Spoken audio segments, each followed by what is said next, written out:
did I run a sub 250 marathon and hit my personal best at the Milan Marathon on the 6th of April 2025? Let's find it out. In this video, I will give you the full recap of my race and an in-depth analysis of what went well and what can be improved. But we have to start from the beginning. Let's go!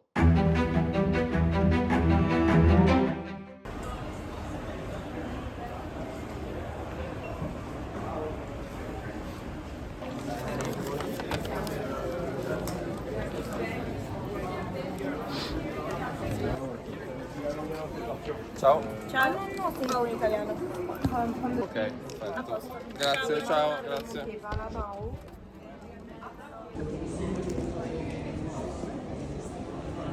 This is it, my friends. Bib collected, 1756, getting real. The weather is great, actually it's hot, so it's gonna be exciting tomorrow. Starting ahead of the pack, sector number 1, which is great. I'm excited, but relaxed as well at the same time. And then I'm gonna do a shakeout run in the park in my old hometown, where it all started more than 20 years ago. It's always good to be back. See you later. Let's go.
Marathon day. I'm super excited. I feel good. I feel energized. Had a good breakfast. The weather should be good. Can't wait to get to the starting line and to the finish line as well. I love race day. I love that feeling of, your stomach a bit up and down. I love it for 2 reasons. The first one is it tells me that I'm alive. I mean, it's a great feeling to test yourself in a race, to put yourself outside of your comfort zone and to face failure, because failure could be part of it, right? And you need to face, maybe you won't face failure, but you need to face the idea of failing, right? And that, for me, it's being alive, it's being real. And the second reason is I was a runner when I was young. I was doing half distances, 800 meters, 1,000 meters on track. When you are 10 years old and you put your step on the starting line of 800 meters race, and in that moment, you're super tense, you're super stressed, you want to vomit, you want to go away, run away, seriously. It's a lot of pressure for a 10 years old kid. And also because you need to be perfect from the first step, right? You can't say, hey, I'm gonna start slow, whatever. No, you need to push it through. So that feeling of pressure, that feeling of testing yourself when you're so young, that forged me. And now, whatever life throws at me, I still think, well, it's nothing compared to that feeling that I had. And, now racing today, of course, it's very different. Marathon is different. But still, it brings me back to those days where, I was happy. I'm still happy today, but feeling of, being a kid and doing what you like, amazing. Now, time to focus on the race. Fabio out. Let's go.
After a good warm-up, I was at the starting line and I was feeling calm and strong at the same time. It was a great feeling, much better than Saturday when there was a lot of tension, a lot of unknowns. At the starting line, I was feeling great, I was feeling focused and ready to go. As I shared in my previous video, my plan was to start conservative at 4 minutes per kilometer and then accelerate throughout the race up to 3 minutes and 55 seconds per kilometer. My benchmark to understand if I was doing things properly or not was the heart rate.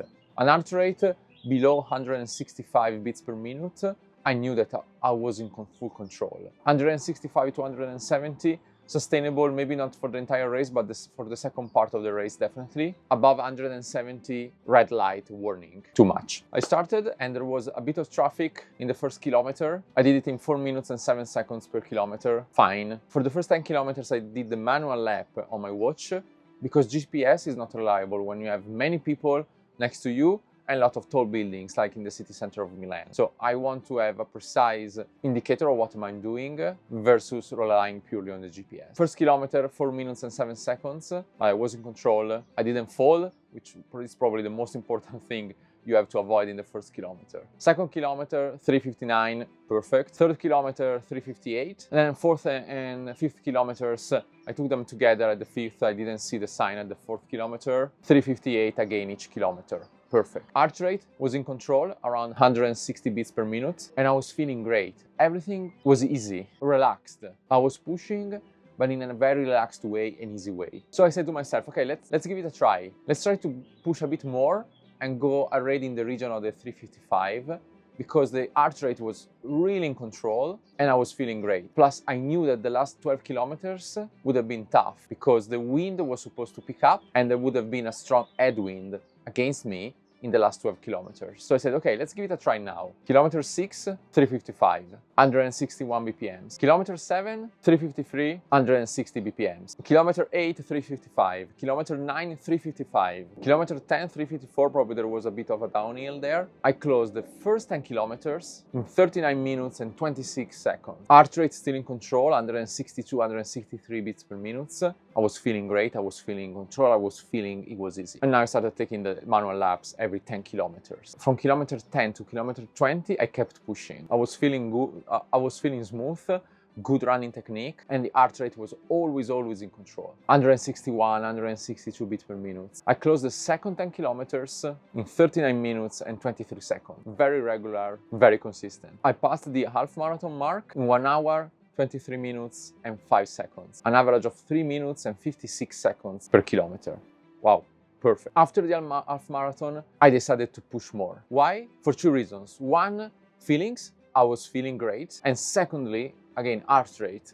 It was telling me that I was running with margin, I was running in control, so I gave it a try. And I started delivering some kilometers at around the 3 minutes and 50 seconds per kilometer pace. I arrive at kilometer 30 with the last 10 kilometers from 20 to 30 in 39 minutes and 10 seconds. Average pace for that segment, 3 minutes and 50 seconds per kilometer. Amazing, incredible. Heart rate, average of 166 beats per minute. Fine, I mean, I was pushing hard and still be in the 165 region. Amazing. The total time at the 30 kilometers was 1 hour, 57 minutes and 59 seconds. Average pace, 3 minutes and 50 seconds per kilometer. And now starts the challenging part. We were up in the northwest of Milan and we had to go back from there to the city center, and the wind was starting picking up. I knew that, I spoke about that as well in the marathon strategy video. It was supposed to pick it up. I was still feeling strong. There was of course a bit of tiredness, but absolutely normal for having done like 30 kilometers at 3:55 pace. And so I kept pushing. I knew I had margin because of the heart rate. I was not yet at 170, which is again my red light for saying, hey, this is super intense now. This is going into seriously zone 4. Kilometer 31 and 32 were still strong. 3 minutes and 50 seconds per kilometer each. Amazing. Kilometer 33 is when I started seeing 170 beats per minute on my heart rate. Again, I was feeling strong, and you see, like, I kept pushing. I was not giving up, I was not slowing down, I was able to push through, also against the wind. Great, great feeling. And then we arrive at kilometer 38. Two things happened here. First, I was feeling my legs, especially my quads, tired. They were stiff. I was still able, again, push and run, don't get me wrong, but I was feeling that. Also, it was a very hot day. I drank a lot. Every stop, on top of the nutrition plan, I had like a gel every 4 kilometers, as I mentioned before. I was drinking water at every station, every 5 kilometers. I was trying to drink a lot of water. Luckily, they had those squeezy bottles, so it was super easy to drink water. They had also energy drinks, but they were in a cup, so it was harder for me to drink.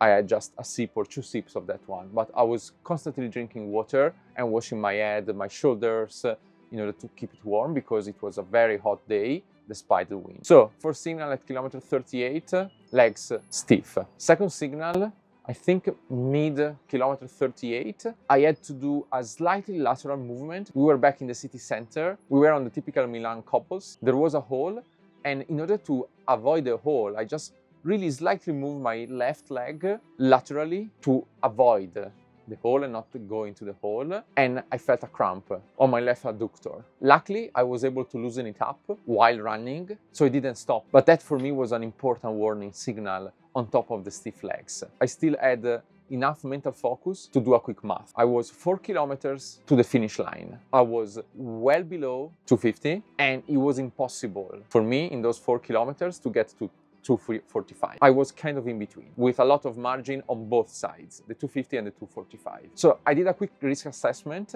and I said, like, is it worth to push now in the last kilometers, risking a serious injury or even more cramps, and eventually not being able to finish the race or screw it up in the last kilometers, versus being more conservative, more in control, slow down a bit, enjoy the last kilometers, and don't risk any injury? For me, the reward, gaining a few seconds at the end of the race versus the risk of screwing it up, the sub 250, there was no match. So I was really lucid to take the decision to consciously slow down. I could have accelerated, to be honest, the last 3 kilometers probably. I could have pushed through because it was only, let's say, 3 kilometers, but I knew I could do it, but at the risk of getting injured. And that, slightly lateral movement with the cramp on my adductor gave me an important signal. So I say, no way I'm gonna risk that. So I decided consciously to slow it down, relatively slow it down. I did the last kilometers at 4 minutes per kilometer, 4:03, 4, but I was absolutely in control, just to avoid any cramp and any injury. And thanks also to this last second strategy, I did it. I destroyed the 2 hours and 50 minutes wall, and I ran the marathon in 2 hours, 46 minutes and 58 seconds. Yes, yes! What happened right after the finish line was incredible. And to give you my full emotions, let's go back a couple of hours after the marathon. I did it. I really did it. Incredible. Can't believe it. I smashed the sub 2 hours 50 goal.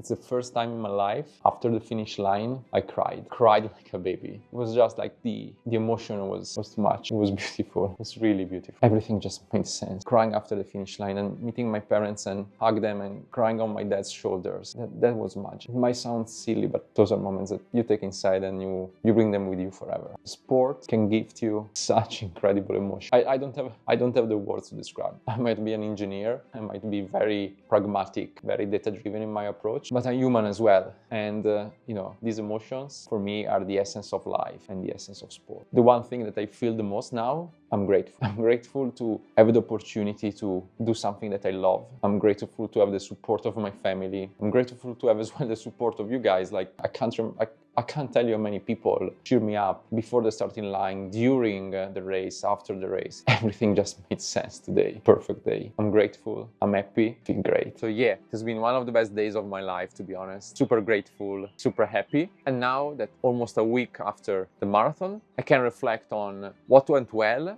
and what can be improved for the future. 4 things went very well to me, enabled me to run my personal best and made the sub 250 happen. First one, my fitness level. I was at the top of my fitness level. Kudos to my coach, Andrea Gornati. He was able to put me in a condition to perform at my best at marathon day. All the work that has been done in the last 10 months, all the kilometers, all the trainings and so on, paid off when it mattered the most. Amazing. Second point, fueling. Having a gel every 4 kilometers. I know it seems a lot. It's about 105 grams of carbs per hour, but that helped me a lot mentally as well. Sometimes I was thinking, okay, Fabio, push it for 4 more kilometers and then you will have another gel, another sugar intake to get you through another 4 kilometers. It's incredible. Like I was, when I had some challenging moments, I didn't have many, but sometimes maybe you slow down a bit and so on. I was thinking, okay, let's get through to the next gel, and then to the next gel, and then to the next one. It was only 4 kilometers. So I was thinking essentially focusing on 4 kilometers segments to get to the next carb intake. So it helped a lot mentally as well, and not just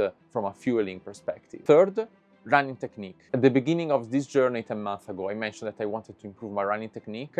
I was overstriding a lot. I was not keeping the right frequency. I was not having the right cadence, the right contact time, and so on. This marathon was simply perfect. Running cadence, 183, 185 steps per minute, never sub 180. Perfect. Average contact time, 231 milliseconds, perfect as well. Vertical oscillation, 7.5 to 8 centimeter. And vertical ratio 5.5%. All the KPIs are telling you that I was running with good form, efficiently, and the race story is there, right? I was able to push even after 20 kilometers, even after 30 kilometers. So I was feeling strong, and I was also running strong and running efficiently for the entire race. And the last point, that what went really well, was how I was able to manage the last kilometer. Again, I had the mental clarity, step down and say, okay, is it worth it or not to push? To be a hero for the last kilometers whatsoever, to accelerate, take over a few people? No.